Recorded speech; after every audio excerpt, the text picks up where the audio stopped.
Crise russo-ukrainienne. Le président de l'Union africaine veut être un médiateur. Macky Sall compte se rendre à Kiev et à Moscou, informe l'Astre de Anne à sa une. Le chef de l'État Macky Sall a présidé hier la cérémonie d'ouverture de la 54e conférence des ministres africains des Finances et de la Planification et du Développement économique, comme 2022, au Centre international de conférence Abdou Diouf de Diamniadio. Cette rencontre, qui se tient après 2 ans de crise profonde aggravée par l'impact de la guerre en Ukraine, se penche sur les défis de la relance économique du continent. Selon le chef de l'État, ce conflit risque de définitivement compromettre toute perspective de reprise économique du continent, écrit notre confrère Demba Dieng. Pour changer la donne, le président en exercice de l'Union africaine appelle à la désescalade en Ukraine. Nous appelons à un cessez-le-feu unilatéral et à une solution négociée pour éviter le pire, a déclaré Macky Sall. Il a informé avoir reçu mandat de l'Afrique pour se rendre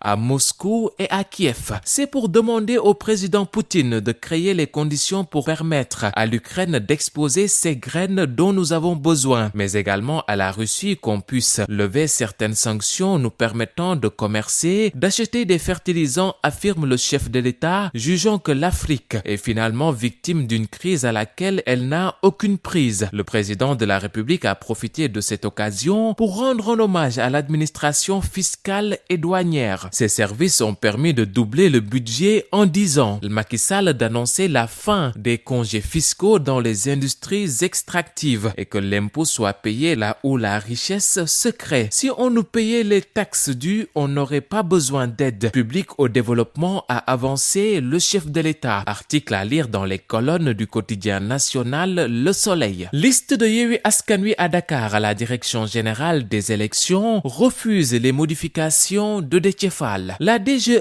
intraitable, s'exclame critique. La DGE dignette, renchérit Sud Quotidien. La coalition Yewwi Askan Wi n'est pas encore au bout du tunnel concernant la validité de sa liste départementale pour les élections législatives du 31 juillet prochain à Dakar, rapporte notre confrère Nando Cabral Gomis. En effet, son mandataire national Déthié Fall, qui s'était rendu hier à la direction générale des élections afin d'apporter des modifications sur la liste polémique de Dakar, est sorti bredouille de son entretien avec le président de la commission de réception des dossiers de candidature qui s'est déclaré incompétent. Le mandataire national de Yewwi Askan Wi indexe Saliou Sarr comme l'unique responsable d'un supposé changement de la liste du scrutin majoritaire du département de Dakar. Le principal accusé de son côté botte ces accusations de Déthié Fall en touche. Le coordonnateur de Taxawu Dakar affirme qu'il n'a ni déposé ni apposé une signature ou un cachet sur une quelconque liste. Et concernant toujours cette liste qui est sous le coup d'une menace d'invalidation pour non-respect de la parité, l'expert électoral Ndiaga Sylla tend une bouée de sauvetage aux responsables de la coalition Yewwi Askan Wi. Dans une tribune publiée hier,